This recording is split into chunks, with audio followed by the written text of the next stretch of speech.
Hola, ¿qué tal? Muy buenas noches. Les saluda José Manuel Rodríguez, hoy por mi compañero Fernando del Rincón. Bienvenidos a Conclusiones. Vamos con las 5 del día.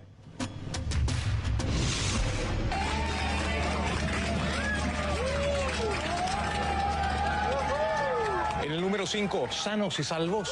Después de varios días que mantuvieron en vilo al mundo entero, finalizó con éxito el rescate de los 12 niños y su entrenador atrapados en una cueva en Tailandia. Todos están a salvo, incluso los rescatistas y un médico que fueron los últimos en abandonar la caverna.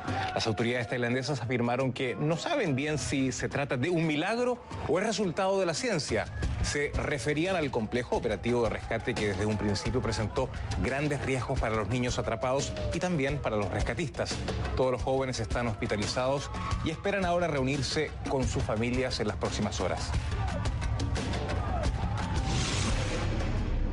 En el número 4, tenso periplo. El presidente de Estados Unidos, Donald Trump, llegó a Bruselas este martes para participar en la cumbre de la OTAN. Trump después viajará a Gran Bretaña en lo que se ha denominado una visita de trabajo para luego reunirse con el presidente ruso Vladimir Putin en Helsinki, una gira europea que tiene nerviosos a muchos.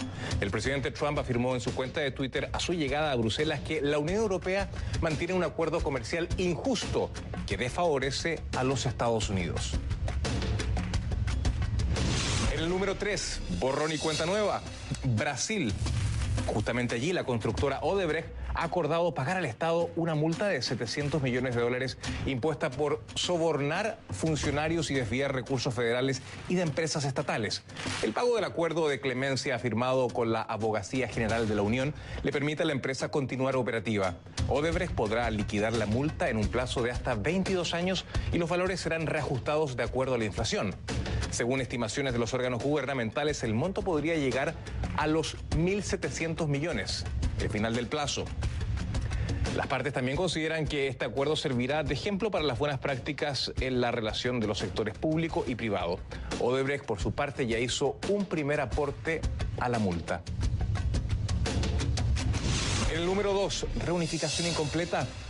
Con gran expectativa se espera la reunificación de familias de inmigrantes que fueron separadas por la política de tolerancia cero impuesta por el presidente Donald Trump. Este martes vence el plazo que dio un juez para que un grupo de unos 100 niños sean reunidos con sus padres. Sin embargo, el gobierno afirmó que solo unos 54 podrían ser entregados a sus padres este martes. Los abogados del Departamento de Justicia esperan poder negociar con la justicia una nueva fecha de reunificación para las familias restantes. Otro numeroso grupo de niños separados deberá esperar no más allá del 26 de julio, otra fecha estipulada también por la justicia para su reunificación familiar.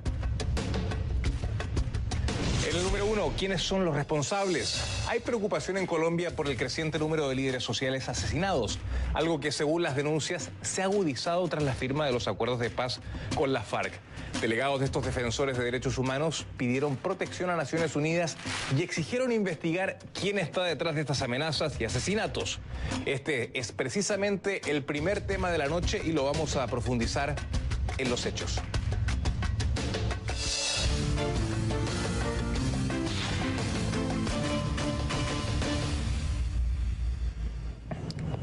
Comenzamos conclusiones utilizando la etiqueta numeral Conclu Colombia, numeral Conclu Colombia. Todos sus comentarios, por supuesto, son muy bienvenidos en mi cuenta en Twitter, que es @JoséManuelCNN, @JoséManuelCNN. 311, y con una tendencia que va en aumento, es la cifra de líderes sociales asesinados en Colombia desde enero de 2016 hasta la fecha. Asesinatos que denuncian varios países y organizaciones internacionales, entre ellas la ONU y Amnistía Internacional. La inacción estatal respecto a este asunto le ha valido fuertes críticas al ejecutivo del presidente Juan Manuel Santos. Este martes el presidente de Colombia envió un claro mensaje en ese sentido. Los líderes sociales no están solos. Garantizar su seguridad, dice Santos, es una prioridad para el gobierno. El Ejecutivo presentó nuevas medidas.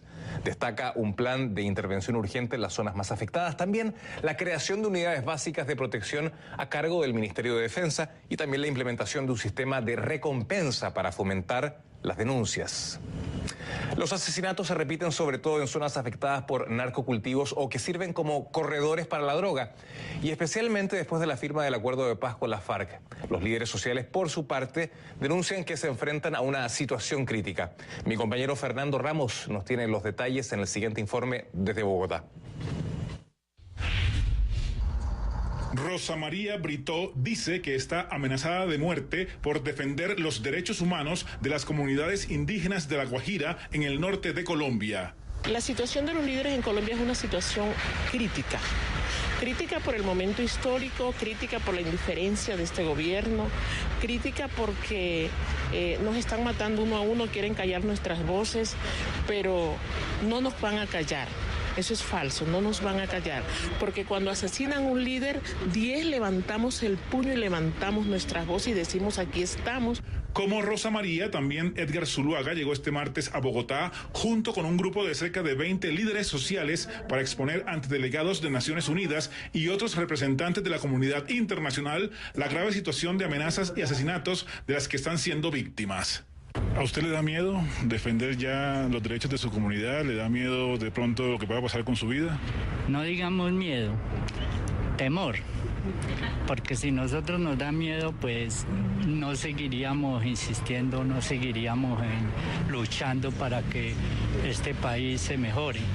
El miedo lo obliga a uno a echarse para atrás, ¿sí? Pero sí nos da temor porque nuestros hijos, nuestras mujeres pueden correr peligro de aquí a mañana y nosotros lo que queremos es un país en paz. Y no es para menos el temor de Edgar y de sus compañeros. Según un balance del Instituto de Estudios para el Desarrollo y la Paz, INDEPAZ, en lo que va del año han sido asesinados 123 líderes sociales en todo el país. Es vergonzante, que es inaceptable y que es urgente que Colombia pueda buscar medidas que ojalá que paren esta situación que estamos viviendo. Como digo, hoy el hecho es alzar nuestra voz para decir basta ya. Según Naciones Unidas, el problema se ha recrudecido desde la firma del acuerdo de paz entre el gobierno y la desmovilizada guerrilla de las FARC en noviembre de 2016. Grupos armados ilegales habrían llegado a ocupar territorios que antes estaban en poder de esa guerrilla. Y obviamente en este caso, y voy a hacer mucho énfasis en la disputa por los ilícitos, fundamentalmente, obviamente tenemos que ver el tema de los cultivos ilícitos, la minería ilegal, es decir, una serie de hechos que son extremadamente complejos y que son importantes para tratar de entender por qué estas dinámicas de asesinatos están sucediendo de la forma que están sucediendo. El presidente Juan Manuel Santos anunció que se reforzará la seguridad de los líderes sociales amenazados en todo el país. Entre tanto, el ministro de la Defensa, Luis Carlos Villegas, anunció que se investigará caso por caso para determinar la causa de los asesinatos. Creamos, y esto es importante, un sistema de recompensas por información que nos permita identificar los responsables de estos asesinatos contra los líderes sociales y derechos humanos, y vamos a dar recompensas aún mayores para quien nos dé la información para identificar los autores intelectuales de estos crímenes. Pero estos anuncios no parecen ser suficientes para acabar con el temor de quienes defienden los derechos humanos en zonas de alto riesgo en donde los grupos armados ilegales imponen su ley. Para CNN, Fernando Ramos, Bogotá.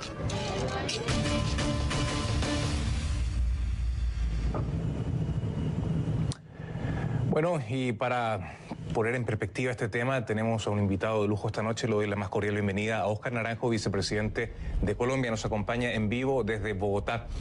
Señor vicepresidente, muy buenas noches. Hay líderes sociales con un pasado prístino, intachable, y también probablemente otros tienen un pasado más cuestionable. Y se sospecha que no todos los casos de los líderes asesinados corresponden precisamente a la violencia propia del conflicto. ¿Qué nos puede decir usted sobre esto? José Manuel, buenas noches, un gusto saludarlos. La verdad es que Colombia hoy, y el gobierno lo reconoce, está enfrentando una gran paradoja, una gran contradicción. Cuando hemos firmado el acuerdo que puso fin al conflicto con las FARC y experimentamos la tasa más baja de homicidios de los últimos 42 años, hay una situación crítica, lamentable y muy dolorosa en los territorios frente a la seguridad y a la vida de los líderes sociales. Y la verdad, el gobierno entiende bien que todas las vidas humanas, la vida de cada ciudadano tiene que ser protegida más allá de cuál es el récord, cuál es la trayectoria y cuál es la función y el liderazgo social que ejerce cada colombiano o cada colombiana.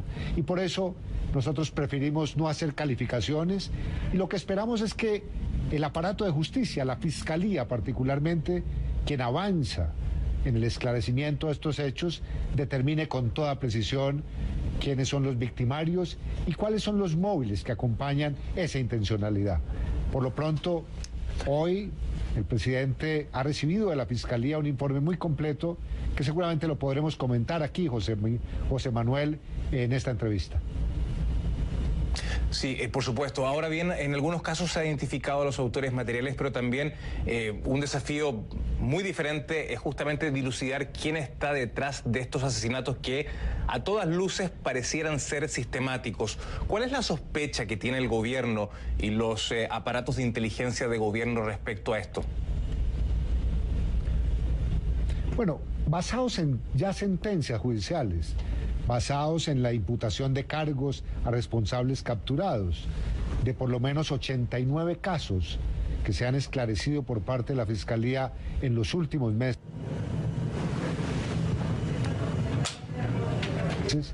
El cuadro y lo que uno podría llamar el perfil, la tipología de esos victimarios corresponde en primer lugar a organizaciones de crimen organizado que tienen pretensiones de mantener control sobre sus economías ilegales, bien trátese de narcotráfico o bien de minería ilegal o de extorsión en esos territorios.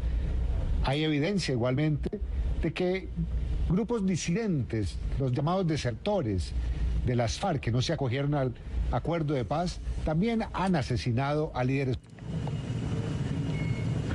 sociales, fundamentalmente a quienes promueven la sustitución voluntaria de cultivos en este programa muy masivo que el gobierno impulsa, acompañando a miles y miles de campesinos que por primera vez en 50 años empiezan a abandonar esos cultivos ilícitos para transitar a economías legales. Ahí hay un interés de esas disidencias. También hay que decirlo, lamentablemente, el llamado Ejército de Liberación Nacional aparece como victimario y en muchos casos también se ha probado que llamados particulares para ocultar denuncias de corrupción, particularmente en municipios donde hay serias informaciones de esa corrupción, han llegado a asesinar a estos líderes sociales.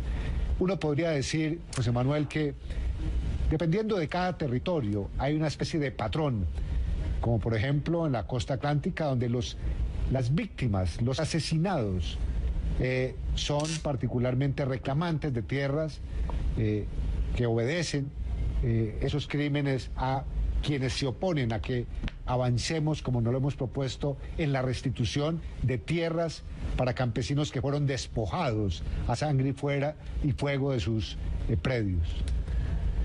Señor vicepresidente, las 8 medidas anunciadas por el presidente Santos probablemente son bienvenidas por gran parte de la sociedad, claramente, pero probablemente son insuficientes para acabar con el problema. Su gobierno tiene claro que las medidas quizá van a tener un impacto bastante limitado porque la Unidad Nacional de Protección no estaría actuando con celeridad y además, vicepresidente, no se puede tener un policía por cada persona amenazada. Los recursos siempre, y usted lo sabe mejor que yo, son limitados y las medidas de persecución, captura, judicialización, penalización de los criminales no son siempre efectivas y la impunidad por violación a derechos humanos a líderes sociales en Colombia, usted lo sabe, no es necesariamente baja, ¿no? Sí, pero José Manuel, aquí empiezan a suceder en nuestro país afortunadamente unos fenómenos y unas circunstancias que nunca vimos en el pasado. Yo recuerdo particularmente en el año 2002, cuando el país registraba 29.000 homicidios al año, tenía una tasa superior a 76 homicidios por 100.000 habitantes y la sociedad no reaccionaba. ¿Qué quiero decir con esto? Las medidas que hoy anunció el señor presidente de la República se apoyan en lo que estimamos es lo más valioso. Primero, el viernes anterior, los ciudadanos salieron a las calles, a las plazas públicas, en el llamado velatón, Por primera vez en muchos años vimos a los ciudadanos reaccionar frente a la muerte de compatriotas, y esa es una señal tremendamente positiva en cuanto se empieza a manifestar una intolerancia a la violencia y a la muerte. De otra parte, el día de ayer, para promover un pacto político nacional alrededor de la protección de los líderes sociales, el gobierno, bajo el liderazgo del presidente, suscribió ese pacto, y estamos invitando a todos los sectores sociales, políticos, académicos, empresariales y a la sociedad civil a suscribir ese pacto para decir no más asesinatos. Y detrás de esas medidas, si se quiere, políticas, hay decisiones hoy fundamentales, como por ejemplo fortalecer el presupuesto de la Unidad Nacional de Protección, pero además impulsar, porque usted lo dice muy bien, José Manuel, no es posible tener un protector, un esquema de seguridad por cada ciudadano amenazado. ¿Y sobre qué dirección nos estamos movilizando? Sobre un programa de protección colectiva para llegar a los territorios más vulnerables y afectados realmente con una respuesta integral, no solamente militar, policial y judicial, sino con un acompañamiento social y de articulación ciudadana para facilitar la denuncia y generar mecanismos preventivos que realmente contengan a esos asesinos. Y estamos al mismo tiempo, José Manuel, impulsando y promoviendo un renovado sistema de alertas tempranas con la Defensoría del Pueblo. No basta luchar contra la impunidad, esclarecer los homicidios, capturar a los homicidas, sino que es necesario particularmente prevenir y proteger colectivamente a los defensores de derechos humanos y a los líderes sociales.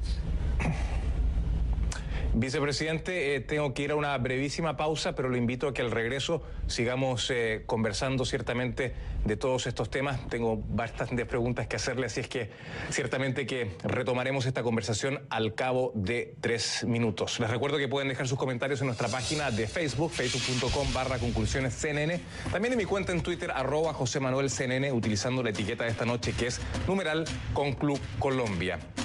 Y tras enfrentar críticas por la desprotección de líderes sociales, el gobierno del presidente Juan Manuel Santos actúa. Hay nuevas medidas. Si son suficientes o efectivas, lo vamos a continuar conversando con nuestro invitado esta noche, el vicepresidente de Colombia, el general Óscar Naranjo. Esto, por supuesto, después de la pausa.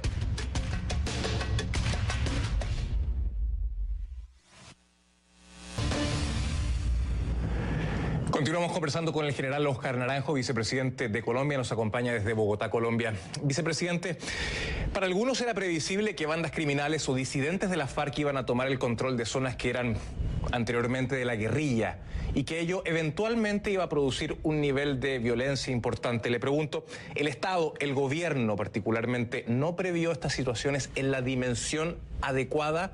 ¿Cuál es el mea culpa que se hace desde el gobierno?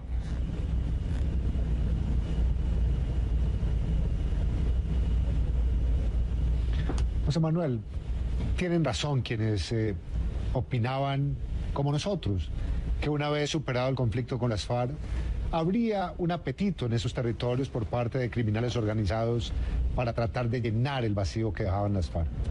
Por esa razón, un año antes de la firma del acuerdo, el presidente de la República dispuso que las fuerzas militares hicieran una planeación de lo que se llamó en ese momento el Plan Victoria y de consolidación para llegar a esos territorios.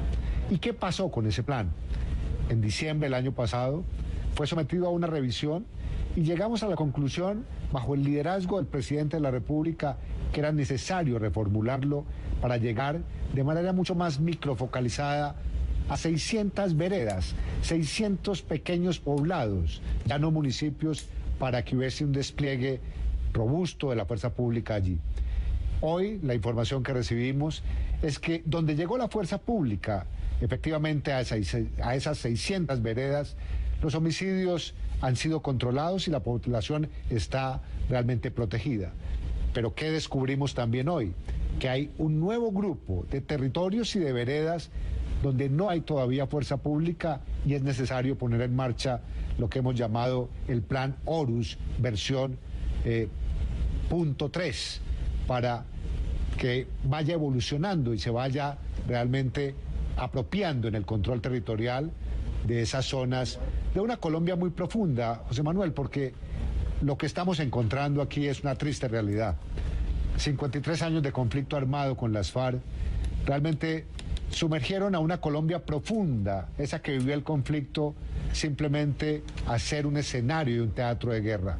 Ahora que esa guerra ha parado, es que tenemos oportunidad de llegar ya no solamente con militares y policías, sino con un Estado fortalecido, también para atender necesidades básicas sociales y generar ahí unas condiciones de vida y de seguridad. Pero tienen razón quienes nos exigen mayor velocidad para llegar a esos territorios. Claro, y la pregunta que muchos se hacen es si efectivamente el Estado dispone de todos los recursos para llegar a aquellos territorios, a aquellos lugares, a aquella geografía del país a la cual no ha podido llegar con la eficiencia requerida durante y tras el conflicto. Ahora, un tema colateral, señor vicepresidente. Los acuerdos se estableció que no se fumigaría más los cultivos de coca. Y de 80.000 hectáreas de cultivo, entiendo, al final el gobierno de Uribe se creció alrededor de 209.000 hectáreas en 2017, según cifras que manejan los Estados Unidos. Una cifra histórica. Usted me habla de la cifra histórica de homicidios, le tengo que hablar de la cifra histórica de cultivos. ¿Fue un error dejar este punto en el acuerdo de paz cuando este tema hoy día a Estados Unidos, y probablemente para ellos con mucha razón, les está molestando tanto? José Manuel, lo que hubiera sido insensato es que el acuerdo para poner al fin al conflicto con las FARC no hubiera considerado la solución al problema de las drogas. Y sería insensato porque las FARC fueron un actor que realmente se movilizó sobre los dineros del narcotráfico para impulsar la guerra contra el Estado, para alimentar el conflicto armado, desafiando a la sociedad y a la institucionalidad. Y lo que era necesario en ese acuerdo, como lo hicimos, era que las FARC asumiera un compromiso, como lo asume en el acuerdo de paz, de romper cualquier vínculo que tengan o hayan tenido con el narcotráfico, si querían, como lo han hecho, dar tránsito a la legalidad. Y por otro lado, hay que decir lo siguiente, José Manuel. Durante 16 años, Colombia, en medio del conflicto, frente a los cultivos ilícitos de coca particularmente, desarrolló una estrategia de erradicación forzosa por vía de aspersión aérea. Eso significó, en 16, 17 años, asperjar, fumigar con avionetas y glifosato cerca de 1.800.000 hectáreas, y a pesar de ese gigantesco, monumental esfuerzo, no logramos terminar con los cultivos ilícitos. En el mejor momento, la reducción fue de 100.000 hectáreas, de 146.000, que eran la línea de base y el punto de partida en 1999. Lo que estamos estimando hoy, sin conflicto con las FARC, es que esas 124.000 familias con las que hemos firmado acuerdos colectivos de sustitución y que por primera vez están diciendo, sin la presión de las FARC, que quieren abandonar ese negocio, ingresen a un programa de sustitución voluntaria de cultivos. Nosotros estimamos que esa ya no será una estrategia de contención, sino una estrategia definitiva a la superación de ese problema. Pero evidentemente aquí el gobierno es el primero en reconocer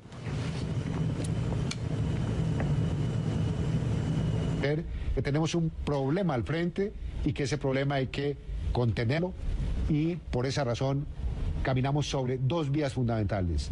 Erradicación forzosa para quien quiera persistir en el negocio, porque no somos ingenuos, sabemos bien que hay criminales organizados, hay organizaciones narcotraficantes transnacionales interesadas en que se siga sembrando coca en nuestro territorio. Pues contra esas organizaciones habrá erradicación forzosa.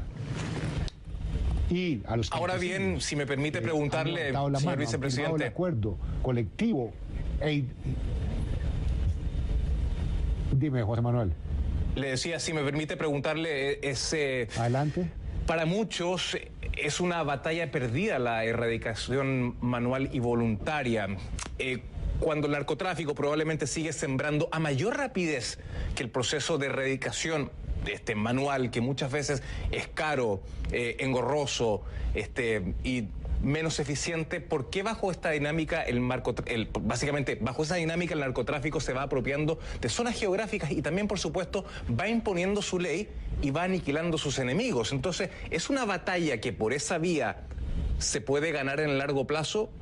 ¿Qué le responde a los críticos usted? Pues francamente, Colombia no está inmovilizado simplemente pensando que la lucha contra las drogas es un tema de cultivos. Para el tema de los cultivos, repito, tenemos esa respuesta: erradicación voluntaria para los campesinos que quieran abandonar ese cultivo y erradicación forzosa para quienes no. Pero en el centro de esa actividad no hemos detenido la persecución al crimen organizado, porque aquí de lo que se trata es de desmantelar esas organizaciones.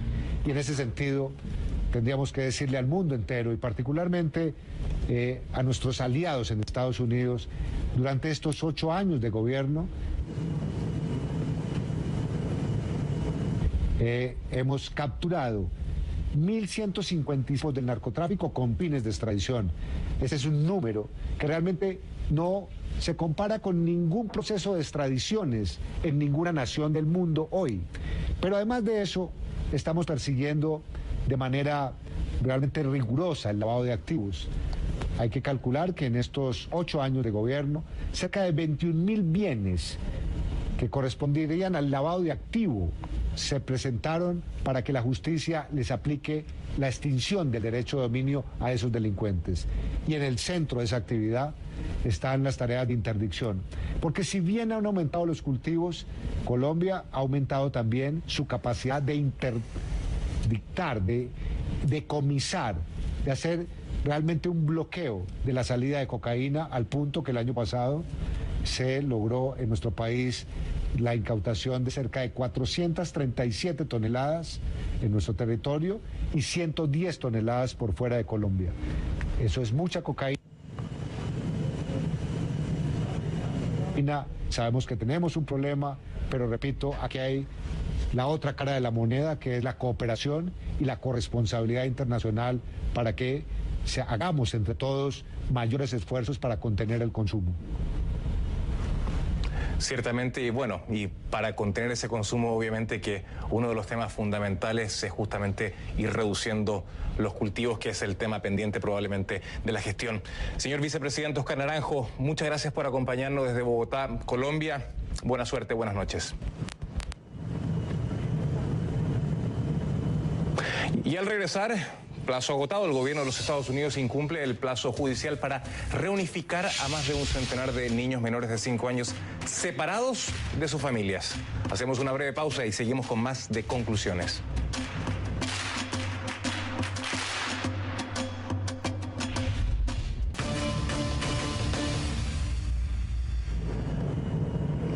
Seguimos en conclusiones utilizando la etiqueta #ConcluFamilias, #ConcluFamilias. Todos sus comentarios son bienvenidos en mi cuenta en Twitter, @JosemanuelCNN, @JosemanuelCNN.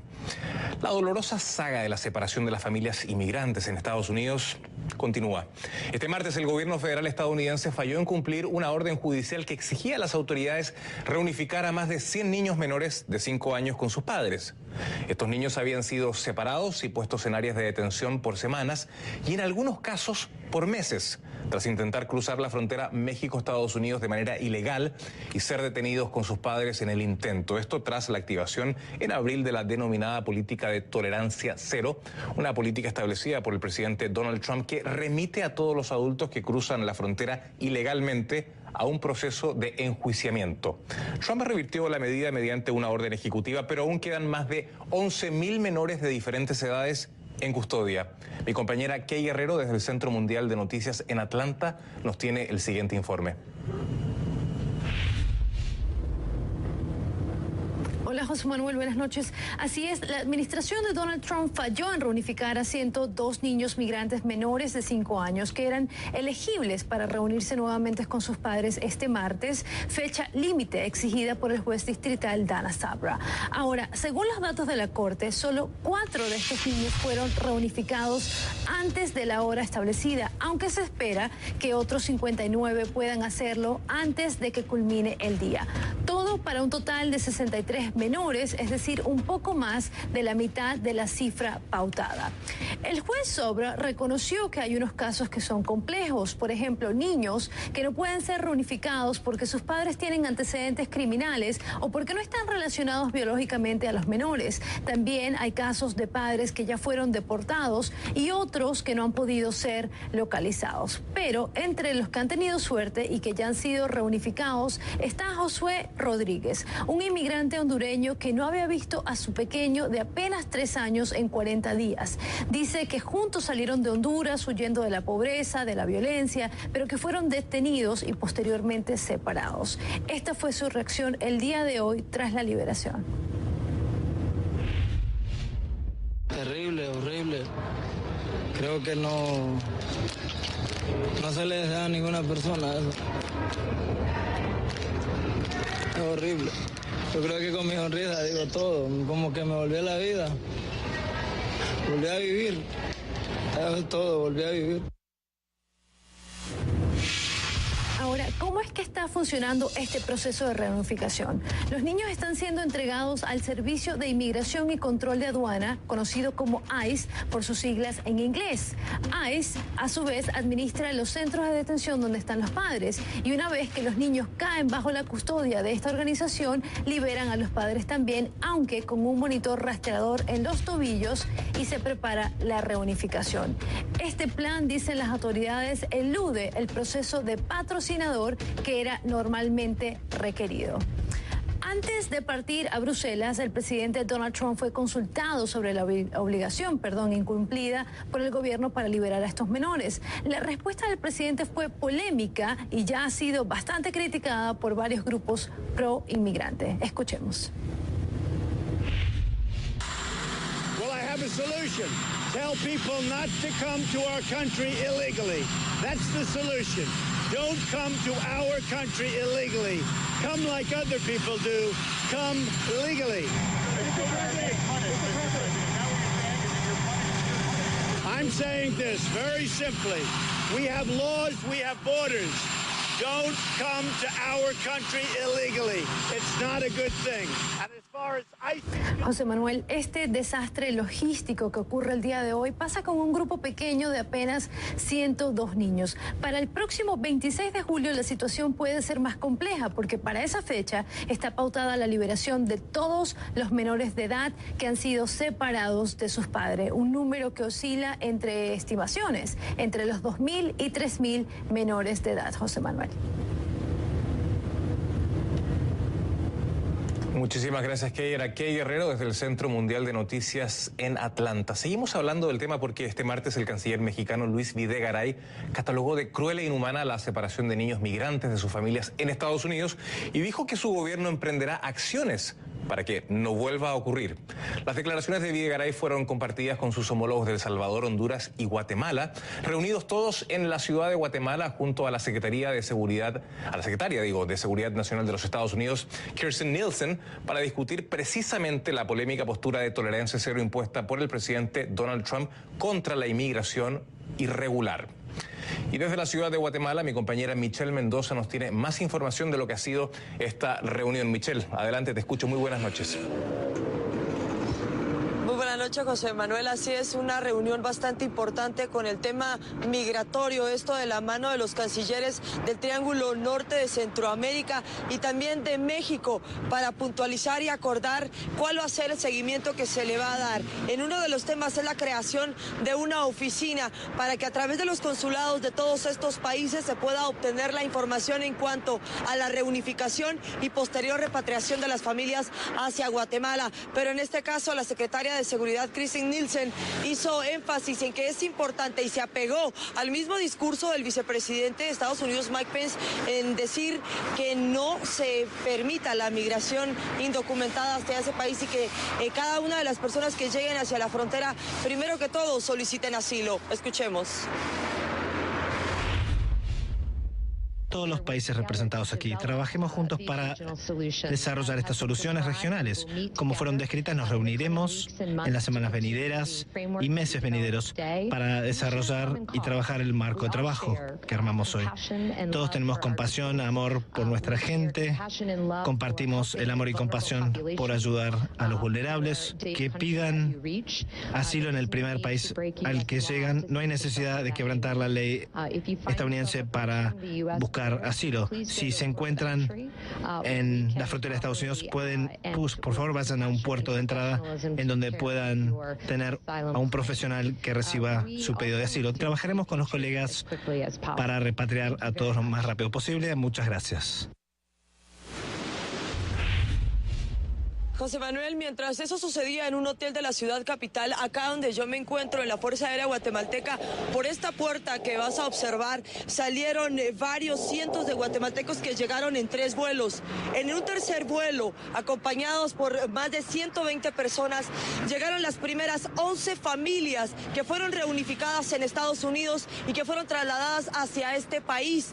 Muchas de ellas confiaron a CNN parte de lo que vivieron allá y son los relatos que han vivido al momento de la separación. Una de estas madres, al ser separada casi 2 meses de su pequeña, esto fue lo que narró momentos después que atravesó esta puerta. Yo iba para Estados Unidos y crucé la frontera y me separaron de mi niña hace 2 meses y hasta ahora volví a regresar a Guatemala. Es lo único que le podría decir. ¿Cómo fue para usted este tiempo? ¿Cuánto tiempo estuvo separada de su niña? 2 meses. Eso fue horrible, horrible. Porque sí, porque no podía vivir sin ella. ¿Dónde son originarios ustedes? Del Salitre. Del Salitre. 6 años. Son 11 niños y 11 adultos que llegaron a este país como parte de este plan Tolerancia Cero y que formará también parte de todas las familias que llegarán hacia este mismo lugar. Algunos padres nos indicaron, incluso mandaron algunos mensajes para que los guatemaltecos que estén a punto de emigrar hacia Estados Unidos no lo hagan. En cuanto al Departamento de Migración guatemalteca, ha informado que en los primeros 5 meses de este 2018 han sido más de 25,000 los guatemaltecos deportados, en comparación al 2017, que en los 12 meses del año fueron 32,000 los deportados hacia Guatemala. José Manuel. ¿Y cómo se siente esa realidad de estos miles de deportados en el tejido social del país, Michelle?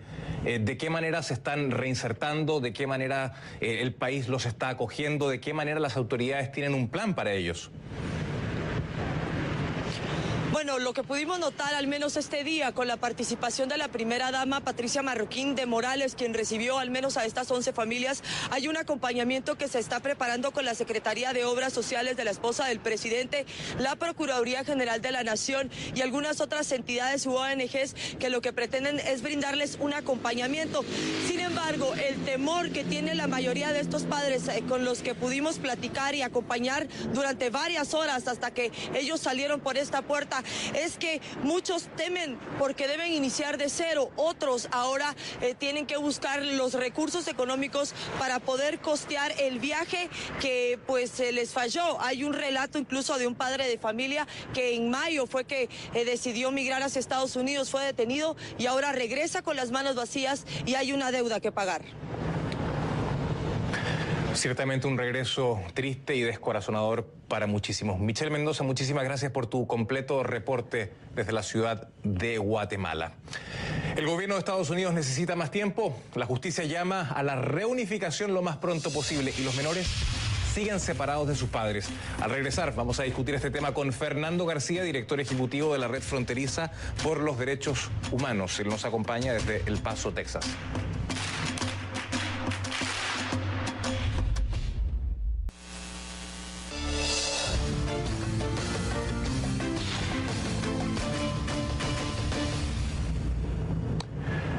Para analizar la reunificación de las familias migrantes, vamos a conversar con Fernando García, director ejecutivo de la Red Fronteriza por los Derechos Humanos. Me acompaña vía Skype desde El Paso, Texas. ¿Qué tal? Muy buenas noches. Bienvenido a Conclusiones, señor García. De los 102 niños, la justicia ha logrado unificar a unos pocos. La pregunta es, ¿por qué? Y a su juicio, ¿qué ha fallado? Mira, gracias primero por tenerme aquí en tu programa. Mira, nosotros hemos realmente cuestionado y seguimos cuestionando la voluntad del gobierno de los Estados Unidos para resolver una crisis que ellos ocasionaron. Hay que recordar que no era mandatorio ni política ni legislativamente separar a esos niños y sin embargo terminamos con más de 2,000 niños separados en cárceles en Texas, en centros de detenciones precisamente aquí en El Paso. Y ahora que ICE, que el gobierno de Estados Unidos no sea capaz de reunificar a creo que 70 que eran los elegibles para poder ser reunificados y que nomás haya podido reunificar a 35 de ellos, realmente pone en duda la voluntad y la capacidad que tiene el gobierno de Estados Unidos a poder reunificar los 2,000 niños que todavía siguen en separación. Entonces no entendemos cómo el gobierno de Estados Unidos, sabiendo que precisamente ICE, el aparato migratorio, es quien tiene la información de dónde estaban esos padres y dónde están esos niños, ahorita estén utilizando el pretexto de que no los encuentran. Es simplemente no entendible y no es razonable. Ahora bien, si este es el panorama de los niños menores de 5 años, ¿qué podemos esperar de los mayores de 5 años? Que usted lo ha dicho, son muchos más. ¿Qué va a pasar en ese caso? No, y evidentemente no hay un plan claro ni transparente de cómo la administración de Trump va a poder reunificar a esos niños. Parece ser que para el paso en que van, estamos hablando de un proceso que quizás vaya a tardar meses o quizás nunca vaya a ocurrir. Algo no nos están diciendo, o realmente pasó que deportaron a esos padres y los niños se quedaron aquí, o simplemente no están siendo claros sobre por qué no han podido reunificar a 70, 100 niños, mucho menos a 2,000 niños. Entonces creo que se tiene que verificar, se tiene que realmente llamar la atención al gobierno de Estados Unidos, que no pudo cumplir con una orden judicial y que hoy en día, mañana y hoy en día, están en violación de una corte federal, de un mandato de una corte federal. Señor Sánchez, García, organizaciones como la que usted representa están pidiendo en las cortes la libertad de las familias reunificadas. ¿Por qué la justicia, a su entender, a su manera de ver, debería tomar una decisión puntual de esa naturaleza? Mira, primero hay que entender el contexto en que se está sucediendo esto. Muchas de esas familias, muchos de esos padres y niños que están siendo separados y que no han sido unificados todavía, vienen huyendo de la violencia, vienen con la opción, con la posibilidad de poder pedir asilo, de poder pedir refugio dentro de Estados Unidos, y la respuesta que están recibiendo del gobierno de Estados Unidos es mandarlos a cárceles, en este caso separados de sus hijos, y aún en el hipotético caso de que sean reunificados, están ahorita ya proponiendo mandar a esas familias que vienen pidiendo protección, mandarlas a bases militares como la de El Paso, que en este caso se llama Fort Bliss, y que las mantendrían indefinidamente en casas, en situaciones no transparentes, con condiciones muy tremendas, inhumanas para esos niños, y que no están realmente ofreciéndoles el beneficio de poder ser liberadas. Lo que nosotros hemos planteado es que hay alternativas a la detención. Hay familias estadounidenses que pueden adoptar a una familia. Hay grupos y organizaciones que pueden ayudar a que las familias puedan esperar su plazo o su tiempo que necesita para estar en la corte fuera de la detención. Creemos que el seguir deteniendo niños, aunque ya estén unificados con sus familias en cárceles, en centros militares, es simplemente inhumano y cruel. Bueno, y también por otra parte hay que decir, y lo hemos dicho en el segmento anterior, que el presidente Donald Trump sostiene que no puede seguir viniendo gente indocumentada a la frontera sur del país. Y por otra parte, pues bueno, gran parte del país se está preguntando a esta hora de la noche por qué Estados Unidos tiene que seguir recibiendo a inmigrantes que vienen de países con problemas. Gracias, Fernando García, director ejecutivo de la Red Fronteriza por los Derechos Humanos. Nos ha acompañado esta noche desde El Paso, Texas.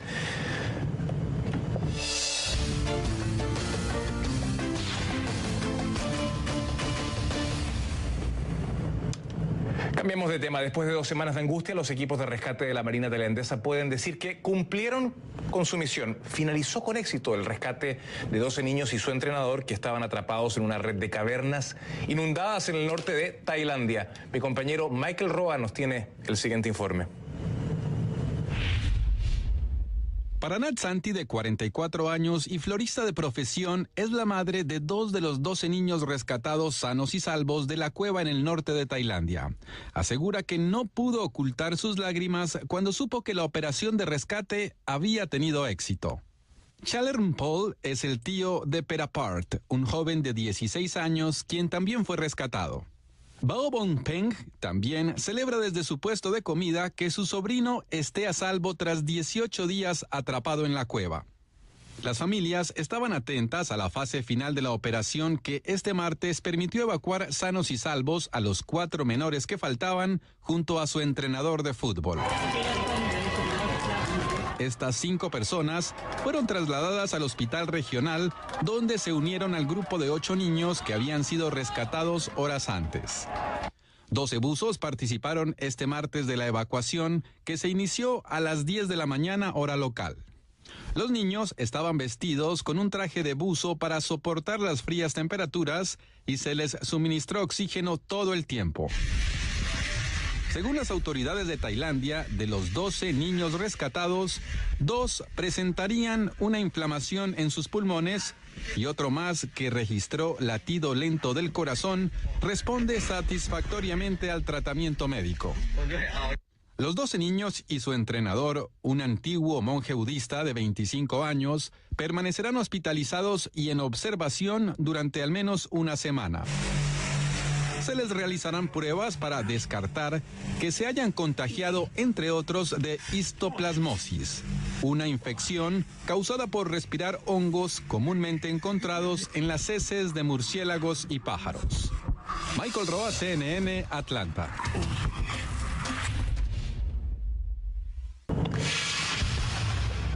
Recibo todos sus comentarios en mi cuenta en Twitter, @JosemanuelCNN. Ya regresamos.